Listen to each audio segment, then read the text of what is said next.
Hello mga ating, welcome to my mini vlog. Ngayon ko lang na-realize wala pala akong masyadong video. At hindi lamang seryo ang makikita nyo for today. Ay parang mali yata. Joke lang pala yun. At yan na nga, for the lamang pa rin pala tayo for today. Habang iniintay ko yung isa, may nagbigay lang sa akin yan. Siyempre pagkain, bawal tanggihan. Habang kumakain nga ako, di tinatanong ko yung isa doon sa line 3. Habang naghihintay, for the laman nga ako dyan at for the chismis na. Nakikichismis ako doon sa mga katrabaho namin bumababa na. Medyo natagalan nga yung isa bago bumaba. Nauumay na nga ako sa kinakain ko. Hindi ko na ngayon inubos, binigay ko na doon sa kasama namin. Ginabi na nga rin kami sa pag-out. Pagkababa nga nung isa ay umuwi na rin kami. Dumaan na kami sa tikling para bumili ng ulam.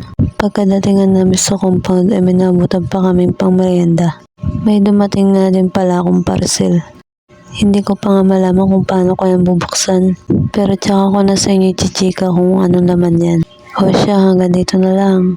Salamat sa panonood. Good night. Bye bye.